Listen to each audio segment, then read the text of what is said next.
लोक पहल राष्ट्रीय स्वयंसेवक संघ के सदस्यों का की एक पहल है, एक अभियान है और एक सकारात्मक सामाजिक हस्तक्षेप है।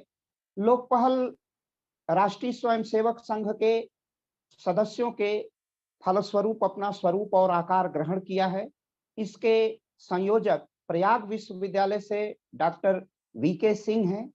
अन्य इसके महत्वपूर्ण स्तंभों में प्रोफेसर संतोष कुमार सिंह, जो काशी हिंदू विश्वविद्यालय के सरसुंदरलाल चिकित्सा विज्ञान संस्थान में वरिष्ठ वैज्ञानिक हैं। इसी प्रकार प्रोफेसर आलोक चौहान, जो मेरठ इंस्टीट्यूट ऑफ इंजीनियरिंग के वरिष्ठ प्रोफेसर हैं। प्रोफेसर अवनीश पारथिरकर वीर बहादुर सिंह पूर्वांचल विश्वविद्यालय में प्रबंधन के प्रोफेसर हैं। इसके संरक्षक मंडल में प्रोफेसर नरेंद्र कुमार सिंह गौर, जो इलाहाबाद विश्वविद्यालय के भौतिक विज्ञान के अध्यक्ष रहे हैं, प्रोफेसर रहे हैं और प्रिय रज्जू भैया के अनन्य शिष्य हैं, जो राष्ट्रीय स्वयंसेवक संघ के सरसंघ चालक थे। यह हमारा अभियान है और मूलतः हम लोग पूज्य योगी आदित्यनाथ जी के नीतियों का विस्तार करते हैं। पूज्य आदित्यनाथ जी की जो लोकप्रिय नीतियां हैं उसको जनता तक ले जाते हैं और जन समस्याओं को हम सत्ता प्रतिष्ठान की ओर अग्रसर करते हैं। तो लोक पहल एक सरकार, प्रशासन और जनता के मध्य एक पुल या सेतु का भी कार्य करता है। यह लोक पहल की अपनी लोक मंगल की आकांक्षा और कामना है और इसी निमित्त लोक पहल अनवरत अपना अभियान मैम 2 बरस से लगातार निरंतरता के साथ बनाए हुए है। प्रत्येक रविवार को हम यह कार्यक्रम करते हैं और इससे फेसबुक लाइव करते हैं, विभिन्न माध्यमों में इसका प्रसारण करते हैं और जनता की समस्याओं के प्रति सजगता और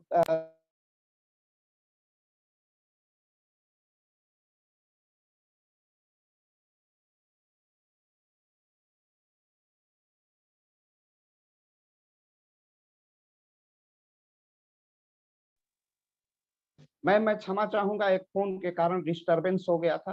तो लोक पहल की ये कार्य योजना और पद्धति है और हम लगातार अनवरत भारतीय संस्कृति और सभ्यता के प्रचार प्रसार में निरत रहते हैं। यही लोक पहल का राष्ट्रीय कर्तव्य है। एक राष्ट्रीय याज्ञिक अनुष्ठान में यही हम सब लोक पहल के कार्यकर्ताओं का एक की आहुति होती है और इसमें स्वयं आज हमारे जो लोक पहल के संयोजक हैं जुड़े हुए हैं और मुझे खुशी है बहुत दिनों के बाद लोक पहल के संयोजक डॉक्टर विजय सिंह जी, जिनकी का एक संघ का विशिष्ट उनका संघ में एक विशिष्ट पहचान है। पहचान के साथ साथ उन्होंने राष्ट्रीय जीवन में बहुत कुछ होम किया है, अपना व्यक्तिगत प्रयास। तो ऐसे विजय सिंह जी भी हम लोगों से जुड़े हुए हैं और आपको लोक पहल के मंच पर आमंत्रित करके लोक पहल स्वयं गर्वान्वित अनुभव करता है। और लोक पहल के मंच में एक विशिष्ट व्यक्तित्व को हम आमंत्रित किए हैं विशिष्ट विषय के साथ। अगर भारत की संस्कृति की चर्चा करें, भारत की सभ्यता जब परिमार्जित होकर संस्कृति बनी तो उसमें नारी का क्या विशिष्ट स्थान है, वह किसी प्रकार से उसका बखान, उसको किसी भी प्रकार से हम शब्दों में बहुत तरीके से नहीं बांट सकते हैं। और आज विदुषी हमारी वक्ता उसी विषय पर अपना पाठ्य और उद्बोधन प्रस्तुत करेंगी। भारतीय संस्कृति और नारी, संस्कृति सृष्टि का आधार है। संस्कृति सृष्टि का आधार है क्योंकि उसमें गत्यात्मक ऊर्जा तभी आती है जब संस्कृति उसे प्रेरित करती है। कहा जाता है और ये बात बिल्कुल सत्य है, विज्ञान के सदृश सत्य है, कि जब सभ्यता, संस्कृति, समाज संस्कृति से प्रेरित होता है और सत्ता उससे संरक्षित होती है और उससे अनुप्रेरित होती है तो वह इतिहास का कालखंड स्वर्ण युग कहलाता है। और भारतीय संस्कृति को स्वर्णिम आयाम देने में नारी शक्ति का विशिष्ट अधिष्ठान है, विशिष्ट शक्ति का उत्स और स्रोत है। भारतीय संस्कृति में स्त्री ही सृष्टि की समग्र अधिष्ठात्री है। इस विषय पर आज हम सबको वाथे आपका प्राप्त होगा। बुद्धि, निद्रा, सुधा, छाया, शक्ति, तृष्णा, जाति, लज्जा, शांति, श्रद्धा, चेतना, लक्ष्मी अनादि स्वरूपों में उसकी अभिव्यक्ति और व्याख्या हुई है। जिसका निर्वचन आपके द्वारा होगा। लोक पहल के 5 सांस्कृतिक अधिष्ठान हैं। सांस्कृतिक अधिष्ठान लोक पहल का है पूज्य राजेंद्र सिंह रज्जू भैया, जो सरसंघ चालक हैं, पूज्य महंत अवैधनाथ जी, पूज्य अशोक सिंघल जी, मदन मोहन मालवीय जी और पंडित दीनदयाल उपाध्याय। यह 5 पंच महाभूत लोक पहल के सांस्कृतिक अधिष्ठान के साथ साथ वैचारिक प्रेरणा और शक्ति है। इन्हीं के आधार पर लोक पहल भारत में भारतीयता के भाव को भरने और जागृत करने का निरंतर सदप्रयास करता है। लोक पहल की एक सामान्य परंपरा है कि हम अपने अतिथि का परिचय विधिवत रूप से प्रस्तुत कराते हैं और विषय के प्रवर्तन के लिए और मुख्य अतिथि के परिचय के लिए मैं बहुत ही प्रिय ओजस्वी वक्ता और विद्वान समालोचक भाषाविद मेरे बहुत ही प्रिय अनुज कोतांगो विश्वविद्यालय में हिंदी के प्रोफेसर प्रोफेसर आलोक त्रिपाठी, विवेक मणि त्रिपाठी जी को मैं आमंत्रित करता हूं आज के विषय प्रवर्तन और मुख्य अतिथि के परिचय के लिए। प्रोफेसर आलोक जी या प्रोफेसर विवेक मणि जी। बहुत बहुत आभार सर। आदरणीय डॉक्टर अखिलेश त्रिपाठी जी और डॉक्टर नीलम जैन जी और हमारे लोक पहल से जुड़े हुए आज समस्त भारतीय संस्कृति के प्रेमीगण, सुधीजन, आप सभी को मेरा सादर नमस्कार। आज बहुत ही ज्वलंत विषय पर हम लोग चर्चा करेंगे और उसके लिए हम लोक पहल में हम लोगों का सौभाग्य है कि प्रोफेसर नीलम जैन जी जुड़ी हुई हैं। पहले मैं संक्षेप में प्रोफेसर नीलम जैन जी का परिचय देना चाहूंगा। प्रोफेसर नीलम जैन जी यूरोप, अमेरिका आदि विश्व के अनेक देशों की साहित्यिक यात्राएं कर चुकी हैं। वर्तमान में ये state university of America California में विजिटिंग स्कॉलर हैं और साहित्य पर विभिन्न विश्वविद्यालयों में शोध भी हो चुके हैं। इन्होंने 12 पुस्तकों की लेखिका हैं। इसके अलावा देश विदेश से प्रोफेसर नीलम जैन जी को 25 से अधिक प्रतिष्ठित पुरस्कार मिल चुके हैं, जिसमें से वाणी गौरव पुरस्कार, अक्षर साधिका पुरस्कार, जैन ज्योत्सना पुरस्कार, महिला रत्न, श्रुतश्री आदि औंसी पुरस्कार और उपाधियों से इन्हें सम्मानित किया जा चुका है। इसके अलावा 1000 से अधिक मंचों पर, टीवी पर, अनेक वार्ताओं में, विधानसभा, राजभवन आदि जगहों पर ये अपनी वक्तव्य दे चुकी हैं, भारतीय संस्कृति, भारतीय सभ्यता से संबंधित, नारी से संबंधित। इसके अलावा ये शुभचिंतक फाउंडेशन ट्रस्ट की अध्यक्ष भी हैं तथा देशना पत्रिका की संपादक भी हैं। यदि इनका पूरा परिचय दें तो हम लोग का समय पर्याप्त नहीं हो पाएगा।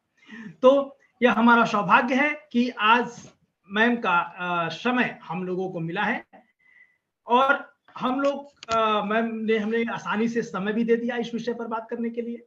और ये हमारा सौभाग्य भी है कि हम लोग आज एक बहुत ही ज्वलंत विषय पर बात भी कर रहे हैं। भारतीय संस्कृति में महिलाओं का बहुत ही उच्च स्थान रहा है। अब यदि हम देखें वैदिक काल में, प्राचीन काल में, तो जो महिलाएं थी, नारी थी, उनको वेद तो नारी को साम्राज्ञी कहते हैं तथा उन्हें, महिलाओं को वेद राष्ट्र तथा पृथ्वी की सामग्री बनने का अधिकार देते हैं और नारी को वेद यज्ञ के समान पूजनीय बताते हैं। नारी को वेद जो है वे ज्ञान देने वाली, सुख समृद्धि लाने वाली, विदुषी, तेजोवती, उषा, सरस्वती, इंद्राणी आदि अनेक आदर सूचक नाम से सम्मानित किया गया है।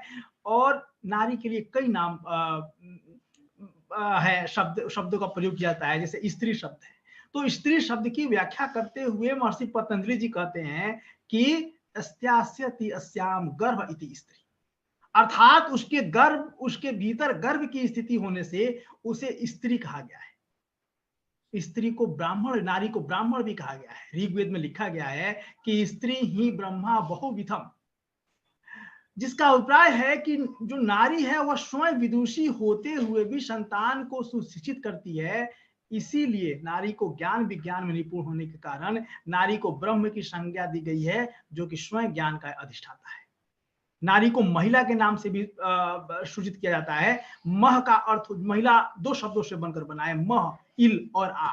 मह शब्द का अर्थ होता है श्रेष्ठ, पूजनीय, अर्थात महिला वह है जो पूज्य है, जो श्रेष्ठ है, वह महिला है। लौकिक संस्कृत में आदर देने के लिए मान्य शब्द का प्रयोग किया गया है।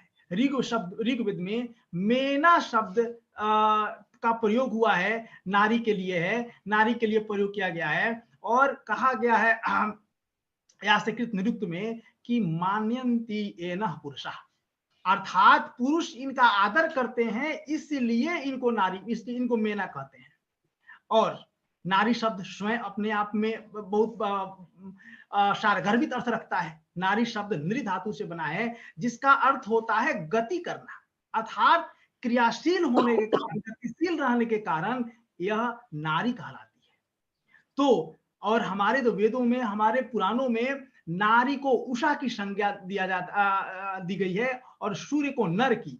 इसीलिए उषा जो है वह सूर्योदय की संदेश वाहिका है और इसीलिए विवाह के समय में भी जो नारी होती है वह आगे चलती है और पुरुष जो है वह पीछे चलता है। और कहा भी जाता है कि पति कहता भी है कि जो तुम प्रकाशवान उषा रूपी स्त्री को वह सम्मान से पुरुष आगे रखने का संकल्प करता है और पत्नी से कहता है कि तुम उषा की तरह आगे चलती रहो, मेरे जीवन में ज्ञान का प्रकाश फैलाती रहो, विषय भोग की अज्ञान मिटाती रहो और साथ ही साथ पुरुष समाज के सामने केवल वासना की वस्तु के रूप में प्रस्तुत नहीं होकर अपितु स्वयं को आचार्य के रूप में प्रस्तुत कर आदर्श स्थापित करके वंदनीय बनो। इसके अलावा प्राचीन काल में महिलाओं को 64 कलाओं की शिक्षा दी जाती थी। अब हम सभी ने एक श्लोक पढ़ा होगा कि त्वमेव माता च पिता त्वमेव। इसमें त्वमेव पिता च माता त्वमेव च नहीं है, माता से शुरुआत की गई है श्लोक की, जो यह पर्याप्त है उदाहरण कि हमारे शास्त्रों में नारी को, महिला को कितना आदर प्राप्त है। अब कालांतर में क्या हुआ, जब वैदिक काल खत्म हुआ, प्राचीन काल खत्म हुआ, मध्य काल आया, मुस्लिम लुटेरे आए, आक्रमणकारी आए, उनके लिए महिलाओं केवल भोग की वस्तु थी, वासना की वस्तु थी और तब से हमारी महिलाओं की जो बुरी स्थिति थी वो शुरू हो गई और जिसके कारण हमारे यहाँ बहुत सी कुरीतियां भी शुरू हो गई, चाहे वो बाल विवाह हो या जौहर हो या सती प्रथा हो। और वर्तमान में भी समय में भी हम देख सकते हैं कि एक ज्वलंत उदाहरण है कि आफ्ताब ने श्रद्धा के 35 टुकड़े किए, तो हम समझ सकते हैं कि मुगल काल में इन मुगलों ने हिंदू नारियों पर, भारतीय नारियों पर कितने अत्याचार किए होंगे। तो वर्तमान समय में आवश्यकता है कि हम नारी को बताएं कि आप कौन है और हम स्वयं पहले नारी की प्रति इज्जत करें। यत्र नार्यस्तुम पूज्यन्ते तत्र रमन्ते देवता, कि नारी कितनी पूजनीय है, कितनी वंदनीय है, हम स्वयं पहचाने और नारी को भी पहचानने दें कि आप तेजोमयी हैं, आप इंद्राणी हैं, आप लक्ष्मी हैं, आप दुर्गा हैं। आप स्वयं को पहचाने और किसी आफ्ताब और किसी के अब्दुल के चक्कर में आकर 35 टुकड़ों में होकर और सूटकेस में और फ्रिज में न मिले। तो मुझे लगता है कि इस विषय पर ज्यादा विस्तृत रूप से हमारी जो आज की मुख्य अतिथि है आदरणीय नीलम जैन जी प्रकाश डालेंगी, बताएंगी कि भारतीय संस्कृति में नारी का स्थान क्या है और महत्व क्या है हमारे जीवन में, हमारे समाज में। मैम, आपका बहुत बहुत स्वागत है। बहुत बहुत धन्यवाद डॉक्टर विवेक मणि जी, आपने बहुत सुंदर मैम का परिचय भी दिया तथा विषय का प्रवर्तन भी बहुत भव्यता से, उच्चता से और सूक्ष्मता से किया है। वस्तुतः नारी जब इस देश ने प्रार्थना किया और पराजित निराशा के कर्तव्य का दर्शन करना चाहा, तो उसने सारे देवताओं के शक्ति से नारी की उत्पत्ति की और उसका नाम दुर्गा था, जो शक्ति की अधिष्ठात्री है।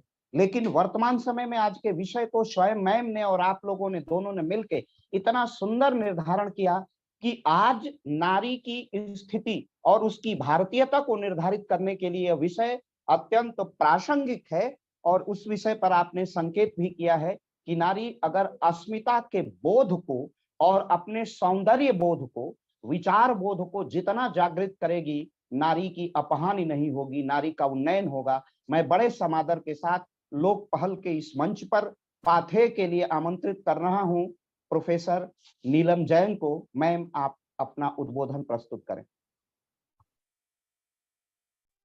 धन्यवाद भाई अखिलेश त्रिपाठी जी। कृपया मुझे बताने का कष्ट करें कि मुझे कितने समय में अपनी मैम, आप अपना पूरा जितना वैचारिक आकार है और स्वरूप है उसे प्रस्तुत करिए, आपके लिए हमारी कोई समय सीमा नहीं। यही तो आपकी उदारता मैं प्रारंभ से देख रही हूँ। लोक पहल के विभिन्न पहलुओं से आपने मुझे परिचित किया।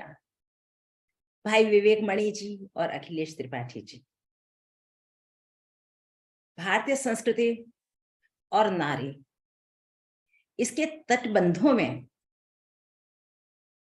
जो गतिशीलता, जो जहां भी प्रवाहित होती है, वो ऐसे हमारे समाज के कीर्ति स्तंभ, आधार स्तंभ और समाज की धारा में मूक बनकर कार्य करने वाले विवेक मणि त्रिपाठी जी और अखिलेश त्रिपाठी जी द्वारा हुआ करती है। भाई विवेक मणि जी ने मुझे विश्व रंग में देखा, आपने चर्चा की और मुझे प्रसन्नता है कि यही भारतीय संस्कृति है जहां केवल महिलाओं के गुणगान मात्र देवी के रूप में नहीं किए जाते, उनकी दिव्यता को भी प्रकाशित कराने का, प्रमाणित कराने का और समाज में बिखेरने का भी अवसर प्रदान किया जाता है। आपने मुझे अवसर दिया। मैं सर्वप्रथम माननीय मुख्यमंत्री महोदय श्री आदित्यनाथ योगी जी को हृदय से अभिवादन करती हूं कि आपने कहा कि संस्कृति सुरक्षा जिस राज्य में, जिस देश में, जिस राष्ट्र में योगी जी जैसे आदित्य बनकर छाया करते हैं और महिलाओं के लिए वो सजग और सक्षम और सचेष्ट होकर कार्य करते हैं, तो निश्चित रूप में हर तमस आदित्य बनकर उषा बना देता है उन महिलाओं को। मैं उनको नमन करती हूँ, उनका अभिवादन करती हूँ। जहां तक भारतीय संस्कृति की और नारी की बात है, निश्चित रूप से हम लोग वैदिक युग तक ही पहुंचते हैं, क्योंकि हमारे लिए सर्वाधिक प्राचीन वही प्रमाण रहते हैं। तो पूरे ऋग्वेद को देखो कि वहां केवल पूजा ही नहीं गया, बल्कि उनको बराबर समान हर क्षेत्र में अधिकार दिया गया। ब्राह्मण, शतपथ ब्राह्मण भी आप लीजिए, ब्राह्मण ग्रंथ लीजिए, उपनिषद लीजिए, वो प्रार्थना मंत्र की लेखिकाएं थी। वो प्रार्थना मंत्रों को लिखा करती थी। उनको पाठ्यक्रम पूर्ण होने के बाद वाक जैसी उपाधियां मिला करती थी। वो धनुष विद्या में निपुण थी। उनको शास्त्रार्थ का पूर्ण अधिकार था। उनको अपने व्यक्तित्व विकास के पूर्ण अवसर थे। वो मात्र दिव्यता नहीं दी, उनके चरित्र को, उनके व्यक्तित्व को भी भव्यता, विराटता देने के भी अवसर उस युग में दिए गए और दिए, हमेशा दिए गए। काल के प्रभाव ने, राजनीतिक प्रभाव ने, देश के ऊपर आए हुए मंडराए हुए उन काले बादलों ने निश्चित रूप से उस चरित्र को भी छिपाया है, लेकिन कभी छिपता नहीं है। आज भी जब आप जैसे बंधुवर, आप जैसे संस्कृति के पुरोधा सामने आते हैं, तो रूप वही सामने है और वही सामने रहेगा। उसी पे हम चर्चा करेंगे। ये भारत, अभी नाम की चर्चा हो रही थी, अभी बताया जा रहा था महिलाओं के अर्थ को। तो जो अर्थ हैं कुछ इस प्रकार भी हैं। आप देखिए, कुमारी, कु माने धरती, मां माने लक्ष्मी, री माने लाने वाली। जो धरती पर लक्ष्मी धन संपदा को लाती है उसको कुमारी कहते हैं। और भारत की ये संस्कृति है कि उत्पन्न होते ही कन्या पूजन का अगर कहीं वातावरण मिलता है, कहीं संस्कृति मिलती है, तो वो केवल मेरे भारत में मिलती है। मेरे को पूजना का मतलब उनके अंदर मातृत्व देखना है, मातृशक्ति को प्रणाम करना है, उनकी द्वारा संचालित एक संस्कारित एक सभ्यता और एक सृष्टि को नमन करना है।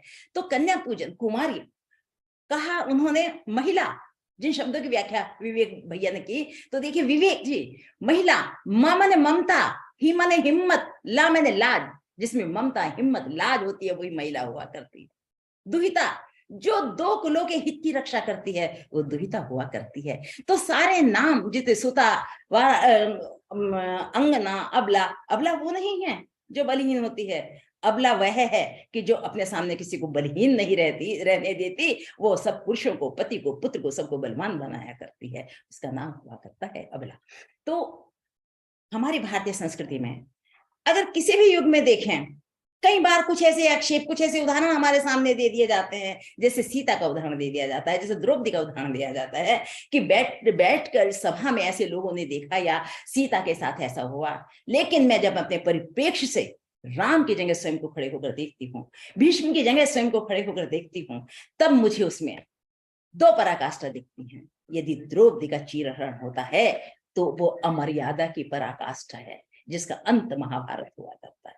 वो अमर्यादा की पराकाष्ठा है जो मौन कर देती है, छटपटाहट दे देती है, लेकिन युधिष्ठिर फिर भी धर्मराज रहते हैं।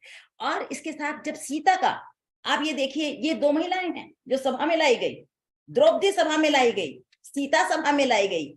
सीता के कहते राम जी ने अग्नि परीक्षा ली, राम जी ने वनवास दिया, लेकिन आप उन राम को भी तो देखिए जिनके लिए पूरा विश्व, पूरी धरा प्रजा थी। उनका एक कदम भी ऐसा नहीं जो परिवारवाद और वंशवाद की व्याख्या करने लगे, उनका तो एक एक कदम वही था जो हर प्रजा के लिए होना चाहिए। अगर वो अनियंत्रितता, अगर वो अमानवता, अगर वो अनैतिकता कब कहीं भी अंश दिखाई दे तो राम का हर एक के लिए, राम के लिए सीता भी उसकी प्रजा है। सीता को रावण के यहां से राम इतने शक्ति संपन्न थे, स्वयं भी ला सकते थे, लेकिन राम का प्यार सीता के प्रति, एक पति का प्रेम सीता के प्रति, एक पत्नी का समादर, एक पत्नी का सम्मान कहाँ दिखाई देता। और संपूर्ण भारत की, संपूर्ण आर्यव्रत की महिलाओं को ये कैसे विश्वास होता कि एक छत्राणी, एक ऐसे संपन्न, एक ऐसे बलिष्ठ राजा की पत्नी भी यदि हरण की जा सकती है तो सामान्य महिलाओं का क्या होगा। उनको विश्वस्त करने लिए, नारी समाज को उनके सम्मान के साथ जीते रहने के लिए, आतंक से बचाने के लिए, ऐसे दस्यु और दुष्टों से बचाने के लिए राम ने जो किया वो उनके लिए अनुकूल था। और अग्नि परीक्षा की जब बात आती है तो देखिए, हम सोने को, जो शुद्ध सोना होता है, चढ़ा देते हैं, कोई चिंता नहीं रहती। राम को विश्वास था, उनकी दिव्य दृष्टि देख रही थी कि मेरी सीता अग्नि की ज्वाला को ठंडी कर देगी।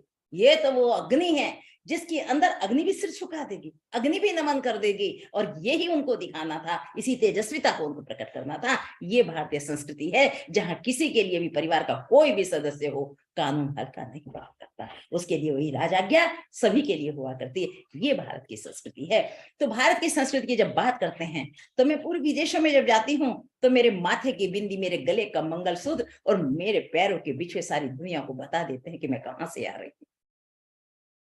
आपको मैं अपने कुछ उदाहरण दूंगी कि आपको मैं ये बताना चाहूंगी कि देखिए, हमारे भारत में कहा शरीर पे ध्यान दिया ही नहीं गया। देह से विदेह की यात्रा कराने के प्रसंग, देह से विदेह के लिए सारी यात्रा की गई, धर्म से मोक्ष के लिए सारी यात्रा की, वहां अर्थ को भी अनर्थ से बचाने के लिए, सार्थक बनाने के लिए धर्मानुप्राणित कहा गया। ऐसा व्यापार करने के लिए कहा जिसमें नैतिकता हो, जिसमें अहिंसा हो। यहाँ ऐसे व्यापार को प्रधानता दी, यहाँ ऐसे अर्थ को प्रधानता दी जो न्यायोत्पात हो, जो धर्म में लगे और मोक्ष का कारण बने। यहाँ काम भी वासना नहीं रहा, यहाँ काम की भी पूजा हुई है, यहाँ काम को भी नमन किया गया है कि यही गृहस्थ धर्म है जिससे हम लोग परोपकार कर लौकिक कार्य करके दोनों मिलकर अच्छी संतति को जन्म देकर पुण्य कार्य करके मोक्ष के पथिक बनेंगे।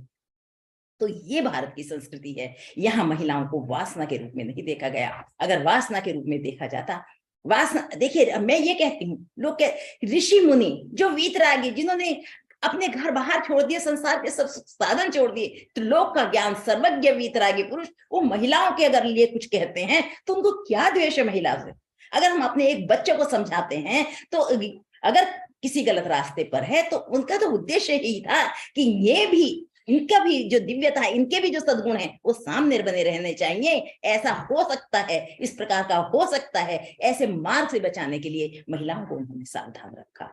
तो ये हमारे ऋषि मुनियों का हमारे लिए प्रेरणा, हमारे सूत्र, वो हमारे पिता तुल्य हमारे ऋषि मुनि रहे हैं, जिनके आगम ग्रंथ पढ़कर, जिनके ग्रंथ पढ़कर, देखिए सृष्टि के प्रारंभ में भगवान ऋषभदेव ने स्वयं अपनी पुत्रियों को बैठकर अपने सामने अपने हाथों से उनको पढ़ाया, उनको अंक अक्षर कला दी, उनको संपन्न बनाया।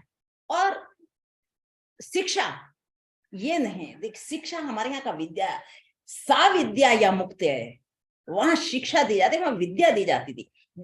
और ये एक चिंतन का विषय है। चिंतन इसमें अनुप्राणित होता है कि शिक्षा हर स्थान पर, हर वंश में दी जाती थी। अगर वो राक्षस कुल भी था, अगर राक्षस कुल में भी मंदोदरी क्यों सती बन जाती है, और शूर्पणखा जैसी महिला, वो भी इतनी विद्याधरी थी कि वो अपना रूप हटाकर कुमारी बनकर सामने आ जाती है। वो रक्षा करती थी दिव्यास्त्रों की, वो शस्त्र शास्त्र में निपुण थी। तो ये सारी चीजें भारत की महिलाओं में, हर वंश की महिलाओं में शिक्षा का पूरे आर्यव्रत में प्रचार रहा। और भारत की महिलाओं के जो दिव्य, उनके लिए सबसे बड़ा कहा कि पारिवारिक मूल्यों को पहचानना। पारिवारिक मूल्य भारत में, जैसे विवेकानंद जी ने कहा कि भारत की महिला पहले माता फिर पत्नी फिर प्रेयसी, ऐसा नहीं भोगवादी संस्कृति में पहले प्रेयसी पत्नी फिर माता बने या ना बने। तो हमारी जो संस्कृति में मातृत्व को प्रधानता इसलिए दी गई कि मातृत्व का स्रोत बरसे बिना महिला के अंदर जो उसके सद्गुण हैं वो विकसित नहीं होते। इस धरा में जब तक मातृत्व का अंकुरण नहीं होगा, महिला अपने संपूर्णता में सम्मुख नहीं आएगी। मातृत्व का आज यदि सम्मान नहीं होता है तो संस्कृति का हनन होता है, अनाचार, वासना, काम को बढ़ावा मिलता है, जो अभी कुछ देखने में भी हमें आ रहा है, क्योंकि मातृत्व को हमने छोड़ दिया है। मातृत्व का सम्मान हमारे यहाँ तो जैसे महिला माता बनती थी, न जाने कितने संस्कारों की देर लग जाए, कितना संस्कारों का आगमन हो जाया करता था। बच्चे के जन्म तक, बच्चे के पढ़ने तक, बच्चे के हर जगह एक संस्कार, हर जगह एक ये संस्कार पूरे जन्म को अजन्मा बनाने के लिए, जन्म को पवित्र बनाने के लिए, जन्म को उत्कृष्ट बनाने के लिए हुआ करते थे। तो ये जो हमारे संस्कार हैं, ये संस्कृति है, ये भारतीय संस्कृति है। संस्कृति में भारतीयता नहीं है। हम वो संस्कृति को भारतीय बनाने में सक्षम हैं जो भारतीयता के दिए हुए आदर्श पर चल सकती है। मैं आपको एक छोटी सी बात बताती हूँ। एक बार महिलाओं का सम्मेलन विदेश में हुआ, मुझे भी आमंत्रित किया गया। तो वहां बहुत देश की महिलाएं थी। तो उन्होंने मुझे कहा दो बातें। देखिए क्या हुआ, उन्होंने कहा कि आपने कई बार पतिव्रता शब्द की व्याख्या की है कि भारत की महिलाओं के अंदर पुरुष विवाह उपरांत पति होता है और पति के सुख दुख में संभागी उसको रहना पड़ता है। और ये सच भी है कि यदि हम चाहते हैं कि पति हमारा सम्मान करे तो हमारा भी दायित्व है हम उसका सम्मान करें, उनके कार्यों का सम्मान करें और उसकी मनोवृत्ति का सम्मान करें। जिस दिन हम स्वेच्छाचारी हो जाएंगे, केवल अपना ही सम्मान कराना शुरू कर देंगे, तो उस समय वही टकराव, वही विवाह विच्छेद, वही तनाव, वही गृहस्थी टूटना और वही बिखराव प्रारंभ हो जाएगा, जो भारतीय संस्कृति का चिन्ह नहीं है। तो मैं पतिवृत्ति की व्याख्या कर रही थी, मुझसे कहा कि नीलम जी आपने कई बार पतिव्रत्य की बात की, ये पतिव्रता होता क्या है? तो मैंने कहा कि पतिव्रता उसको कहते हैं जो वैवाहिक जीवन को एक व्रत की तरह लेते हैं और पति को साथ एक प्रतिज्ञाबद्ध होकर रहते हैं कि हम जीवन भर तुम्हारे साथ सुख दुख में साथ रहेंगे, हम तुम्हारे साथ हमेशा रहेंगे। तो बोले कि इस अर्थ में तो हम अधिक पतिव्रता हैं। हमने कहा भाई वो कैसे? तो बोली कि हमने भारत में देखा है कि जब आप लोग अपने पति के साथ चलती हैं तो पीछे पीछे चलती हैं, और हम अपने पति के साथ चलते हैं तो हाथ में हाथ डालकर चलते हैं, हर समय साथ रहते हैं, तो हम पतिव्रता हैं। तो मैंने कहा बिल्कुल ठीक कह रही हैं मैडम, आप हाथ में हाथ डालकर चलती हैं तब भी आपको छूट जाने का डर रहता है, हम पीछे पीछे चलते हैं तब भी हमें भागने का डर नहीं रहता।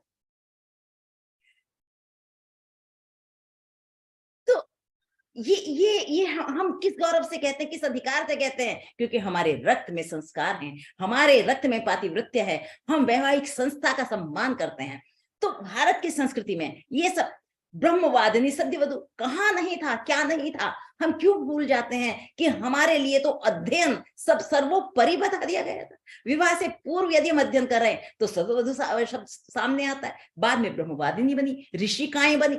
कहाँ कैसे हुआ, क्यों हुआ, ये सारी चीजें कैसे घटित हुई, फलित हुई और विलीन हुई, ये बराबर चिंतन होते रहना चाहिए। आज मुझे प्रसन्नता है जब भाई विवेक जी ने मुझे कहा, मैंने कहा भारत की नारी हमेशा सबला थी, हमेशा सशक्त थी, उसको अबला कहना संस्कृति का अपमान करना है। वो कब सबला नहीं थी, कब वो तेजस्वी नहीं थी, कब उसने अपने तेज को रावण के जैसे शक्ति संपन्न के दरबार में लंका में बैठकर हिम्मत हुई रावण की जो उसको स्पर्श कर दे। न जाने तेजस्विता के कितने उदाहरण है। रैन मंजूषा के सामने जब आता है सेठ, तत्काल अपने तेजस्वी का प्रकट करके दिव्य शक्तियां उसकी रक्षा करती हैं। हर समय वो एक ऑरा उसके साथ रहता है, उसकी दिव्यता का, उसके धार्मिकता का, उसके संस्कारों का और उसके आत्मविश्वास का, उसके आत्मसम्मान का। वो जो शक्ति होती है किसको पास पटकने देगी? अपने ऑरा को चमका के तो देखिए। तो ये जो हमारी भारत की संस्कृति महिलाओं को, लेकिन ये भूल होती है कि हम जाके अग्नि को छुएं और फिर कहें हमको ताप न लगे। ये तो निकृष्ट बुद्धिमत्ता नहीं है, मूर्खता है हमारी कि हम जाके ये परीक्षा दें अपनी, कि हमें इसीलिए थोड़ा अलग रहने के लिए प्रावधान हमारे ऋषि मुनियों ने बनाया था।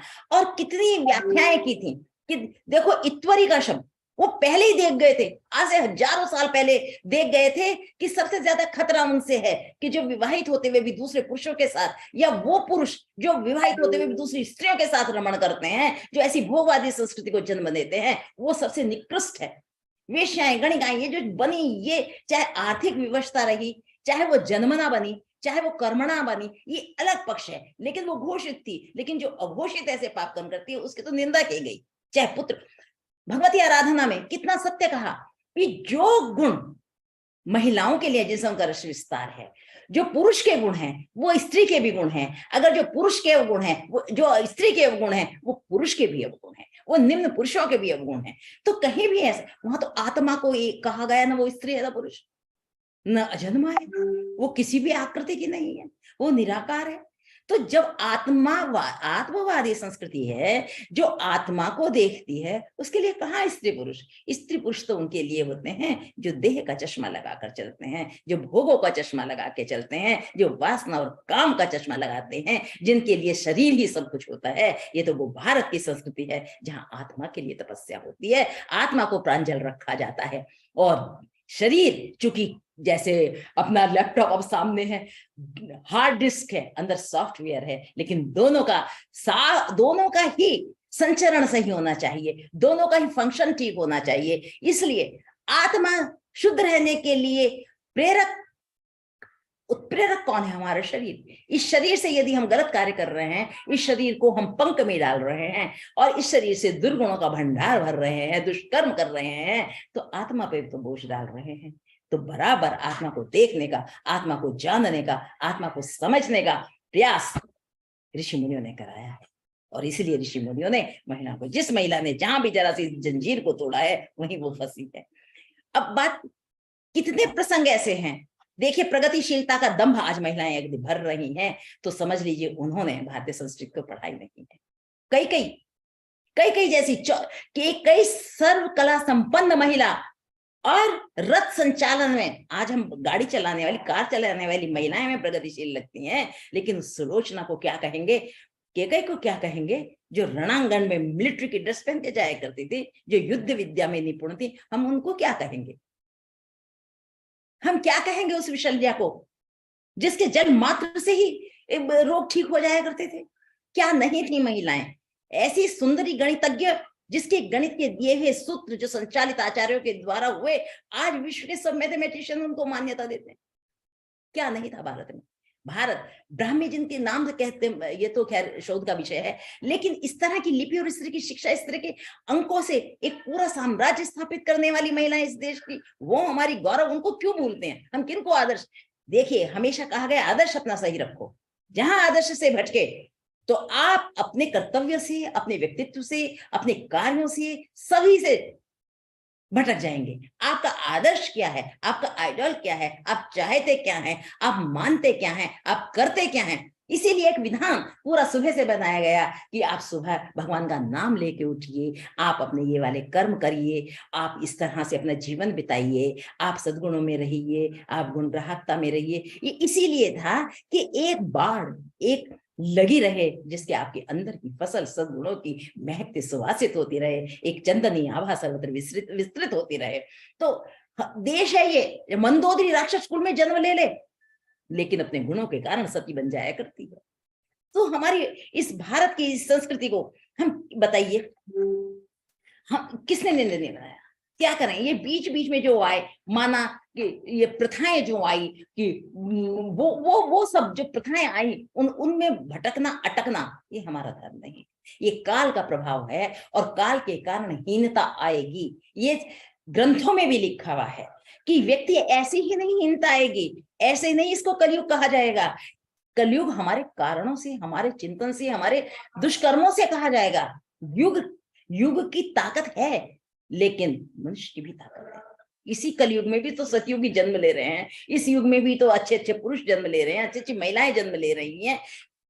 तो हमें उनको आदर्श बनाकर अपना कार्य करें, बार बार अपने मन को मोड़ें, बार बार अपने क्रियाओं का, अपने कृत्यों का विवेचन करें। प्रतिक्रमण, प्रत्याख्यान, आलोचना, निंदा, गर्रा, ये सब चीज इसीलिए तो कही गई थी कि जब जब तुम शास्त्रों से अपना संपर्क तोड़ोगे, जब जब उन ऋषि मुनियों के सुवास के बीच रहना छोड़ दोगे, जब जब उनके ऑरा से स्वयं को प्रभावित करना छोड़ दोगे, तो निश्चित रूप से आप उन लोगों के साथ होंगे जो आपको कहीं का नहीं छोड़ेंगे। आपके ऋषित्व को, आपको देवत्व को, आपकी दिव्यता को, आपकी भव्यता को, आपकी विराटता को, आपके सद्गुणत्व को वो समाप्त करके छोड़ देंगे। तो आप, मैं महिला हूं और बहुत जिम्मेदारी के साथ मैं महिलाओं से कह सकती हूँ कि हम आज भी वही हैं जो वैदिक युग में थे। वैदिक से दैहिक काल की जो यात्रा है, इसमें फिर हम वही सुवास वही ला सकते हैं और लाए भी हैं। जैसी शिक्षा का अंधकार दूर हुआ, महिलाओं ने कीर्तिमान स्थापित किए। आज कौन सा ऐसा क्षेत्र नहीं है, हम ये तो देखते हैं कि ये हो गया, पब संस्कृति होगी, ये हो गया, वो गया, हम ये क्यों नहीं देखते? ये तो कीचड़ है, ये तो कालिमा है। हम धवलता को देखें और धवलता में बदलने का प्रण करें। आज कौन सा ऐसा क्षेत्र है जहां महिलाएं नहीं है, जिन्होंने महिलाओं ने अपनी कीर्तिमान स्थापित नहीं किए हैं। जिन क्षेत्रों को कहा जाता था कि महिलाओं का इनमें निषेध है, जहां बुद्धि के कारण कहा जाता था कि साइंस जैसे सब्जेक्ट्स, तो साइंस साइड तो महिलाओं के लिए है ही नहीं, महिलाओं को तो आर्ट साइड पढ़ा दो, उन्हीं महिलाओं ने मैथमेटिशियन, साइंटिस्ट, वैज्ञानिक और सब क्षेत्रों में आज कीर्तिमान स्थापित करके देश नहीं विदेश तक में अपनी वर्चस्व स्थापित किया है। कहाँ देश, भारत की धरा से लेकर आकाश मंडल तक, ऊपर ग्रहों तक भारत की महिलाएं जा रही हैं, गई हैं। कौन सा ऐसा क्षेत्र है, आईपीएस हो, आर्मी हो, कहाँ है वो बलहीन, कहाँ है वो अबला? वो आज युद्ध करती है, आज टैंक चलाती है, आज जेट चलाती है, आज बाइक चलाती है, कार चलाती है। कौन से स्टंट महिलाएं नहीं कर पा रही हैं? कौन से ऐसे साहसिक कारनामे जो महिलाएं नहीं कर पा रही?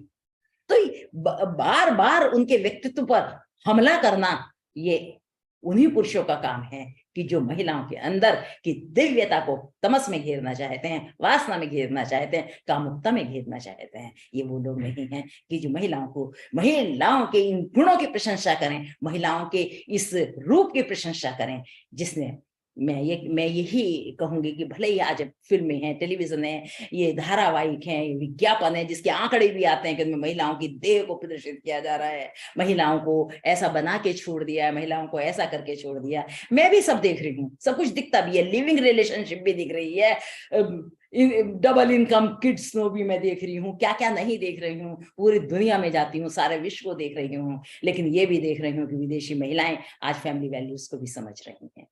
आज उनमें भी फैमिली वैल्यूज का जागरण हो रहा है।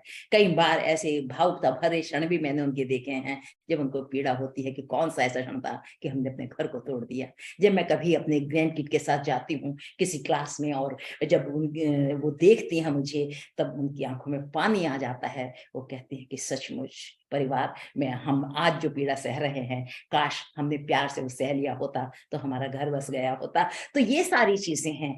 देखो, उन्होंने सीखा नहीं, उन्हें जाना नहीं, उन्होंने बताया नहीं, उन्होंने जो देखा है वो उन्हीं की बात है, लेकिन हमने तो जो देखा है हम उसको भूल रहे हैं। भूलना ये अक्षम्य है। जिसने देखा ही नहीं उसके लिए हम क्या दोष दें? हम पाश्चात्य संस्कृति की तरफ अरे क्यों जा रहे हैं पाश्चात्य संस्कृति की तरफ? आपने कभी पढ़ा पाश्चात्य संस्कृति की तरफ क्या है? वहां भी ऐसी महिलाएं हैं, वहां भी ऐसी महिलाएं हैं जिन्होंने रेडियम की खोज की है, वहां भी ऐसी अध्येता महिलाएं हैं। मैं देखती हूँ मेरे साथ न जाने कितनी महिलाएं शोध में लगी हुई हैं। मैं देखती हूँ उनका पुरुषार्थ, उनका अध्यवसाय, कितनी कितनी पुस्तकें महिलाएं लिखती हैं। हम सोच रहे हैं पाश्चात्य की महिला केवल भोग, अरे वो तो भोग का एक अनुपात अधिक है, वो उनकी संस्कृति है, लेकिन भोगों में ये नहीं है कि उन्होंने अपनी मानसिकता को खत्म कर दिया है। अब उनको तो पता ही नहीं है। जब जब उनको पता चल रहा है, हम देख रहे हैं कितनी महिलाएं योग की तरफ दौड़ रही हैं, कैसे कैसे वहां इंस्टीट्यूट खुल रहे हैं, कैसे ध्यान के कैसे मंदिर बन रहे हैं, कहाँ जाती हैं, कैसे करती हैं। जीवन कल्चर चेंज हो रहा है, वो आज अहिंसक संस्कृति की तरफ बढ़ रही है। न जाने कितने कॉलेजेस में, यूनिवर्सिटीज में मेरा जाना होता है। तो मेरा भारत की महिलाएं और भारत की संस्कृति के तार इतने मजबूत होते हैं, उनके अंदर वो विद्युत प्रवाह है कि जिसको कहते हैं कि 420 का करंट बहता है हर समय। उनको छूना खतरे से, गलत आंखों से छूना खतरे से खाली नहीं हुआ करता। तो हम ऐसी शक्ति के साथ, हमें दे के संस्कारों के साथ, ऋषियों के आशीर्वाद के साथ, मुनियों के आशीर्वाद के साथ हमें गढ़ा गया है, बनाया गया है। ईश्वर की कृति है महिलाएं, ईश्वरीय रूप है महिलाएं, ईश्वरीय जननी है महिलाएं।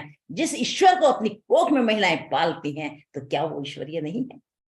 अब लोग कहते हैं कि वज्र नाराज सहनन, मैं एक तर्क सामने दिया करती हूँ, कहते इतने बलिष्ठ होते हैं, मतलब इतना उनके अंदर बल, इतनी शक्ति, वो बीज में भी उतनी शक्ति होती है। और उस बीज को जब एक महिला धारण कर सकती है 9 महीने के लिए, तो उसकी शक्ति को पहचानने के लिए भी तो आंखों को खोल देना चाहिए। तो मेरा आश्वसनी, आपने मुझे ये अवसर दिया ये बोलने का। मैं ये नहीं कहती, ना मैं कभी आरोप लगाती हूँ कि अबला जीवन हाय तुम्हारी यही कहानी, आंचल में है दूध और आंखों में पानी। अगर जयशंकर प्रसाद जी ने कहा है, और तो उन्होंने भी एक चेतना दी है कि ये आंखों का पानी सूखना नहीं चाहिए। आंखों का पानी भी मुहावरा होता है, जिस दिन हमारी लाज खत्म होगी उस दिन कुछ भी नहीं, आंखों का पानी रहना चाहिए और आंचल में दूध भी रहना चाहिए। और नर्क शास्त्रों के हैं सब बंधन है नारी ही को लेकर, अपने लिए सभी सुविधाएं पहले भी कर बैठे नर। अगर ऐसी भी चीजें सामने आती हैं, तो मैं मैथिली शरण गुप्त जी को भी प्रणाम करती हूँ कि वो ये कहें, वो सोचने के लिए, ये नहीं मैं आरोप लगा के कभी बात नहीं करती। मैं कहती हूँ कि उन्होंने यदि कहा नरकत शास्त्रों के हैं संबंधन, तो नर हमारे वो जिन्होंने बंधन लगाए हैं, ऋषि मुनि, वो हमारे पिता तुल्य हैं। उन बंधनों को दृष्टि डालनी चाहिए कि उन्होंने राग द्वेष से डाले हैं या एक सच्चाई से वो बंधन बनाए हैं, या हमें सीमाएं दी हैं, या बाउंड्रीज दी हैं, या व्यक्तित्व के विकास की एक सीमा रेखा हमको दी है। ये हमारे चिंतन का विषय है। तो मैं बहुत आदर के साथ आज आप सबको प्रणाम करती हूँ। भारतीय संस्कृति और भारतीय नारी की चमक और दमक एक विश्वास से अनुप्राणित रहती है। उसकी डोर हर काल में उलझी सुलझी गठीली कैसी भी ही हो, लेकिन इस छोर से दूसरी छोर तक जाने का उसमें सामर्थ्य है। आपने बहुत अच्छे एक विषय के साथ पहल की, और लोग पहल जिन पहलों को ले रहा है, वो पहल निश्चित रूप से ऐसी पहल होगी जिसमें जो विश्व स्तर पर अपना स्थान बनाएगी। राष्ट्रीय स्वयंसेवक के आपने कहा, विजय बहादुर सिंह जी पहली बार संयोजक सामने आए, मैं उनके अभिवादन करती हूँ उनको, और कहती हूँ कि आपकी संयोजना में निश्चित रूप से लोग कहेंगे, इस लोक पहल में जो पहल होती है वो चिंतनीय होती है, वो दर्शनीय, संग्रहणीय होती है, अनुकरणीय होती है। उस पहल को हमें अपना आदर्श बनाना चाहिए। आप सभी को मेरा नमन, नमस्कार। बहुत बहुत आभार मैम, आपके इस अकादमिक और सांस्कृतिक व्याख्यान के लिए। यह पूर्णतः संस्कृति और सभ्यता से प्रेरित व्याख्यान था। इसमें निर्छीर करने का प्रयास किया गया था। वैदिकता से दिव्यता तक की नारी यात्रा कैसे करेगी, और उसमें अपने को कैसे अपने को परिभाषित करेगी, तथा कैसे अपने अस्तित्व की रक्षा करेगी, उसकी संरक्षा के मंत्र उसी में है। नारी अबला नहीं है, सबला है, और नारी को केवल उसी दिव्यत्व का, उसी दिव्य भाव को ग्रहण करना है। कभी कभी प्रेमचंद ने अपने प्रसिद्ध ग्रंथ गोदान में कहा है कि नारियों में जब पुरुषत्व आ जाता है तो वो उल्टा हो जाती है, और पुरुषों में जब नारीत्व आ जाता है तो वो देवता हो जाता है। तो देवत्व की और दिव्यता की इसी परिकल्पना को आपने बड़ी सूक्ष्मता से रेखांकित किया। आपने जैन मुनि ऋषभदेव, ऋषि, ऋषिका परंपरा, ब्रह्मवादिनी शब्द की व्युत्पत्ति कैसे हुई, उनकी विशद विवेचना और व्याख्या बड़े सरस शब्दों में की है। आपके व्याख्यान का प्रवाह कलकल हुई गंगा की तरह थी, जो गंगोत्री से निकल करके और अपने गंतव्य अरब सागर तक जाती है, हिंद महासागर में वो मिलती है। ऐसा अद्भुत व्याख्यान, ऐसा अवर्णनीय व्याख्यान, अद्भुत है मैम। आपका व्याख्यान हमारे लाखों करोड़ों श्रोताओं को स्पंदित करेगा, भारतीयता को जागृत करेगा। पूज्य योगी आदित्यनाथ जी की सरकार उसी नारी की रक्षा, उसी नारी की प्रतिष्ठा के लिए लगातार प्रयास कर रहे हैं। पूज्य योगी आदित्यनाथ जी उत्तर प्रदेश में जो नारी के प्रति अत्याचार होता था, दमन होता था, उसका जो ग्राफ है, उसका रेट है, वो लगातार गिरता जा रहा है। एक कुशल प्रशासक, एक ऋषि परंपरा के प्रशासक की वजह से, क्योंकि ऋषि परंपरा का ऋषि अपने रित की संरक्षा करने के लिए ऋषिका की भी रक्षा करता है, स्त्रियों की भी रक्षा करता है।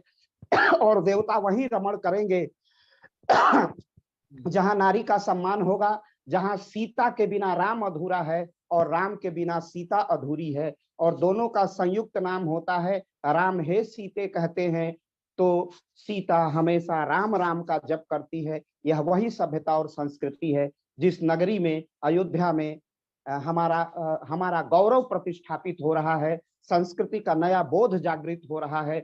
उस राम की मर्यादा, राम की परंपरा का विस्तार हो रहा है, जो अपने वलकल वस्त्रों से अयोध्या से निकलता है और मां सबरी के घर जाता है, अहल्या का त्राण करता है। आपने बड़ी ही सूक्ष्मता से कहा कि राम लोक का राम बन के सीता का त्राण करता है। उस छत्राणी और छत्रित्व के बल पर नहीं, लोक मंगल का कल्याणकारी राम बन के नारी की प्राण प्रतिष्ठा करने वाला वो राम है। और उसी राम के रामत्व को उत्तर प्रदेश में ऊर्जित, उत्सर्जित और स्थापित करने का काम श्रद्धेय मुख्यमंत्री योगी आदित्यनाथ जी कर रहे हैं, लगातार उसका विस्तार कर रहे हैं। यह नाम लेते ही बड़े बड़े लोगों के जो कुमार्गी हैं, विमार्गी हैं, उनके चित्त में एक भय का वातावरण जागृत हो जाता है। बहुत अच्छे शब्दों में डॉक्टर विवेक जी ने वर्तमान कुरीतियों की ओर संकेत किया। टुकड़ों में और फ्रिज में होने की संज्ञा, जो वर्तमान संज्ञा है उसको अभिहित भी किया है, लेकिन मैम के अभिभाषण में ही वह देवत्व जागृत होगा। इस देह में ही वैदिकता से दिव्यता को धारण करना है और अपने अस्तित्व की रक्षा करनी है। और अस्तित्व की रक्षा तभी होगी जब हम अपने इतिहास की समीक्षा करेंगे।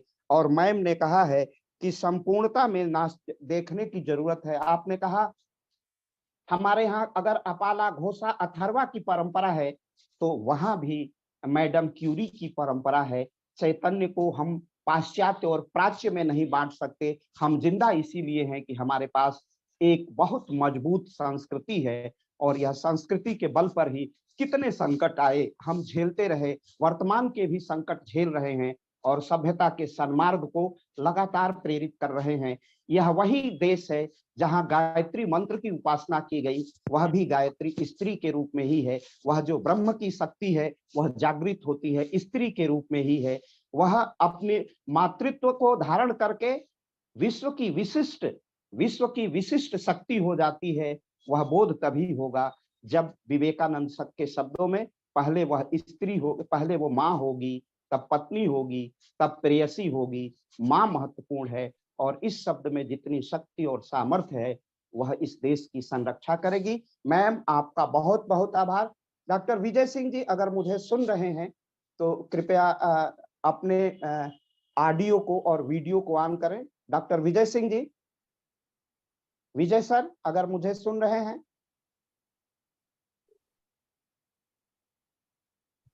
विजय sir, doctor VK Singh sir अभी नहीं सुन रहे हैं, संभवतः किसी कार्य में व्यस्त होंगे। तो मैम आपके इस कार्यक्रम में सम्मिलित होने और उसमें अपूर्व, अभूतपूर्व और बिल्कुल एक जो भारतीय, जैसे हजारी प्रसाद द्विवेदी कहते हैं भारतीय साहित्य का टैगोर प्रोफेसर, उसमें आपने जो अभिभाषण किया है, यह पूरा लोक पहल परिवार आपका अभिनंदन करता है।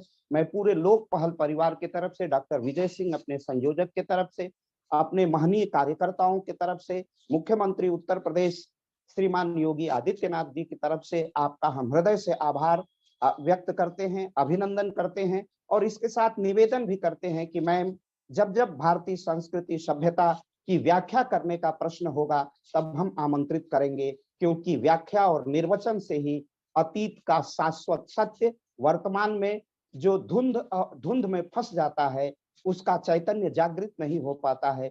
इसके लिए निर्वचन आवश्यक होता है, पांडित्य आवश्यक होता है, विदुषी वक्ता का तत्व आवश्यक होता है, निर्वचन आवश्यक होता है। तो हम आशा करते हैं कि हम जब आमंत्रित करेंगे आपका पाथेय हम लोगों को प्राप्त होगा।